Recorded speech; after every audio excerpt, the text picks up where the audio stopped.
How's it going, people? How's it going? Oh, over here we have Wurzog. That's me. This is our first podcast, and it's on something that you should all know. Yeah, if you don't know it, I don't know. You're sad. You're very sad. It starts with an R. It ends with an L. Yes. It's Resident Evil. Resident Evil. It's one of my favorite video game series of all time. So recently, Resident Evil 6 came out, and it got a 7.9 from IGN. Yeah. What do you think about that? Well, I honestly haven't. I plan on buying it sometime this weekend, so I probably should have played the demo. But I don't know about that. And IGN gave Resident Evil 5 a 9 out of 10. And I honestly don't agree with that, because in my opinion, Resident Evil 5 is the worst in the series. It's a good game, but I wouldn't give it that score. And if they think Resident Evil 5 is as good as a 9, then I don't know what to expect from Resident Evil 6. Well, to me, I played the demo, and I saw a lot of flaws in it. Not so many to make me not want to play the game. But I just saw the flaws, because basically you can just go around, like in Leon's story, you can just go around and melee zombies all day. You don't have, bullets don't, it's just as easy with a knife. And in the previous games, the knife was completely useless. I played Revelations, and the knife was useless. It was pointless.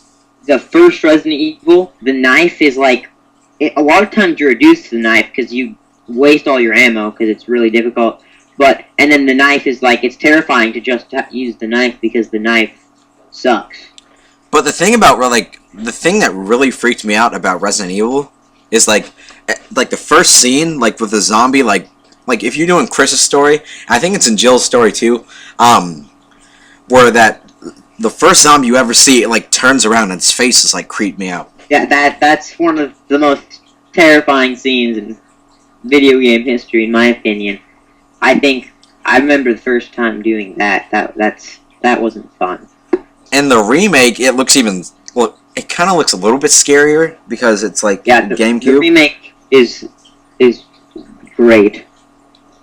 But I heard it's harder, isn't it? It is. That's the one I played. I played the original, but I haven't beat the original. I beat the remake, and the remake is harder because it adds, once you kill the zombies, they come back to life as things called Crimson Heads.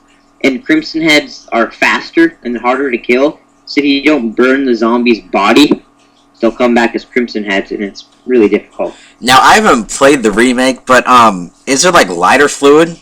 Because that'll make it a little bit more realistic. Yes, there is. That's what you have to get, I think it's lighter fluid, or, kerosene, which is what's it called? Gasoline. Mm-hmm. And then you get a lighter or a match, and you can light that up. Now, the thing about Resident Evil 2 is it's a little bit easier. Capcom, lowered the difficulty in it. They did. That was the one, I remember I used a walkthrough on the first Resident Evil, and I just, I honestly, I'm not necessarily proud of that, but it's a very difficult game. I didn't use one on the second one at all. But the second one is my favorite, in my opinion. I think the second one is everybody else's favorite. Everybody, it's either 4 or the second one. The second one was a classic. It was the first game to actually introduce Leon. He's my favorite character in the series. And, I think the latest game to introduce, it was the first game to introduce, Claire Redfield, which nobody really remembers or cares about. Yeah, she wasn't in really any other one besides, Code Veronica X, which I haven't played. I played all the numbered ones. See, there is, they do have Code Veronica and Resident Evil 4 bundled on PlayStation 3. Oh, they do? It might be on Xbox, but, since, the original Resident Evil was on PlayStation, the first 3 were on PlayStation, it makes sense, why they put it on there. Yeah, that makes sense. I heard it wasn't spectacular though, Code Veronica. So I don't know. And Resident Evil 3, god damn it, I hate that game. The game scares me because of the Nemesis. The Nemesis is it's probably the scariest creature in the series. I don't like how Capcom portrayed it though, because like I've seen the final boss, like I've seen the videos of the final boss. I think the final boss should actually be the Nemesis. Like I don't think it's kind of pointless to me to have like a character just like come in out of nowhere. You don't even know where it came from. Yeah, I don't really remember who the final boss was. I remember you fight the Nemesis like halfway through the game, and that's one of the hardest boss fights ever. That took me a couple days to beat. No, but the thing is, the Nemesis, like, you think you're safe, and then it busts down the door and it runs at you. And then it, like, yells out, stars, and then it wants to kill you. It's like, what the heck? Get away from me. Yeah, it's pretty scary. Now, the only Resident Evil game I actually completed was Revelations, and I played that game heavily. And the final boss was hard. Kind of. Yeah, I really want to play that, like, really bad. I played the demo. Yeah, I gave him my 3DS to play the demo with. So. Yeah, and I enjoyed the demo. I did. I thought it was more it was more like the originals. It was scarier. More like the survival of 4, not like Resident Evil 5. And there was, like, the one boss, Rachel, I didn't, like, when I played the game, I honestly didn't want to finish it because of her. Because, like, even when I'm like, oh, it's just a video game, it's not gonna do anything. But even when, like, I play the chapter where Rachel's on, I'm like, I don't want to play this game anymore because she's so freaky. Yeah. It's, like, crazy. That's... Like, Continue. I think that's one of the things that Resident Evil does so well is it's, I mean, I don't want to say it's incredibly scary. The only game I've really played that's incredibly scary is, Slender. Yeah. I really... But it's pretty good at survival horror. But, like, yeah, thing about the Nemesis, like, it just, like, came out of nowhere. It just felt, like, kind of odd to have it in there. Yeah, it does. Well, I think Resident Evil 3 was kind of odd. Well, Resident Evil 4 was kind of odd, too. But Resident Evil 3 was kind of odd because it told almost the same exact story that Resident Evil 2 told.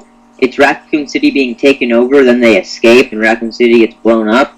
And same exact thing happens in Resident Evil 2. It's just like you're playing a different character. It's kind of weird. Because, like, it's kind of like, with me, like, Resident Evil 3 is kind of like a mix between the first two, kind of. The fourth one? Yeah. Yeah. I agree. And the fourth one, like, the GameCube version of the fourth one was, got a 9. Yeah, I know 9. that.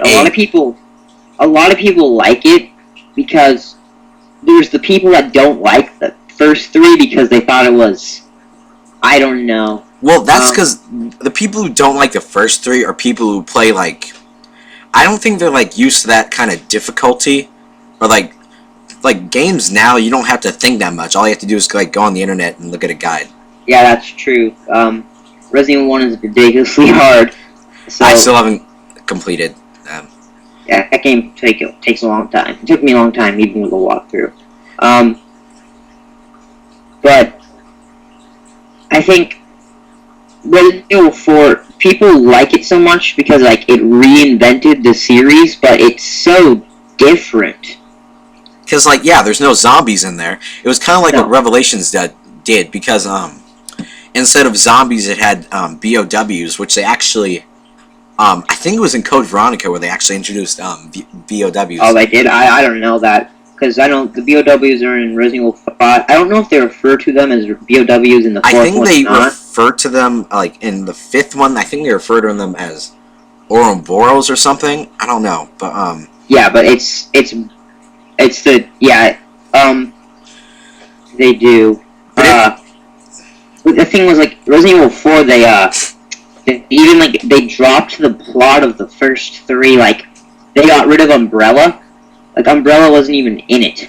Except there were a few scenes where it showed Wesker, but he didn't really have a prominent part in the in the game. You see, the thing about like 6 is like actually in the Chris's story in the demo, you actually get to fight a BOW, and it's like huge. I was saying with my friend, I was like, "What the fuck?" And he was like, "XD, XD, XD, XD." Like he was like cracking up, but it was like crazy. He let me die though. I'm like, oh my god. Yeah. He's like, "Oh, I'm sorry." No, I'm like, "No, it's fine. It's fine. I don't really care." Yeah. Oh god. And then comes along Resident Evil 5. The racist game.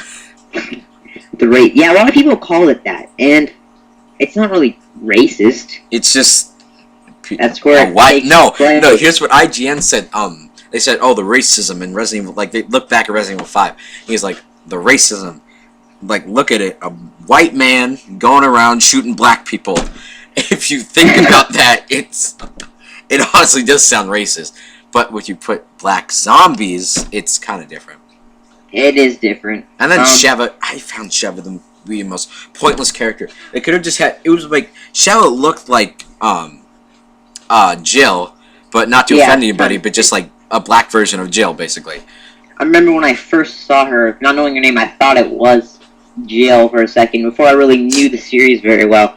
Then I realized, no, it's not Jill. But the thing I like about 5 is the graphics. I found the graphics to be pretty good.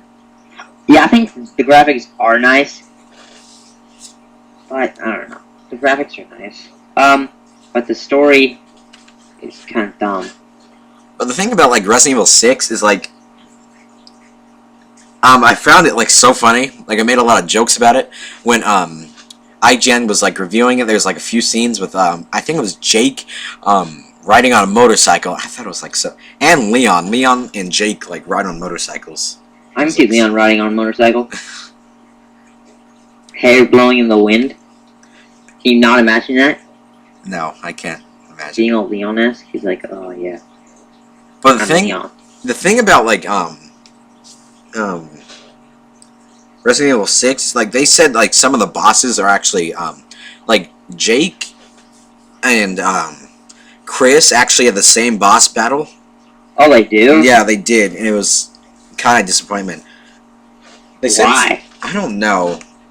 Like I, in my opinion, I think Capcom released Resident Evil 6 too early. I feel. Well, I can see why, but I don't know. I can see why you say that.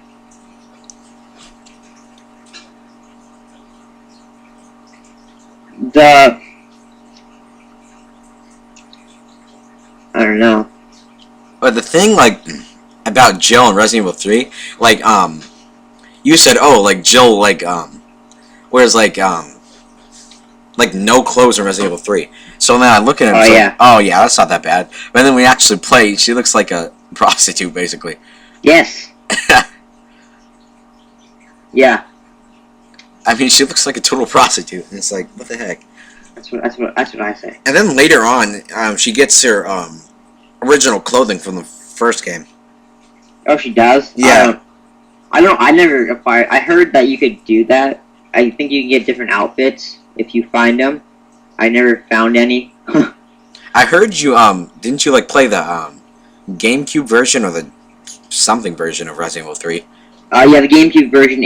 But it's exactly the same as the PlayStation one. It's an exact port. Oh. Same with the second one. I have them all in GameCube.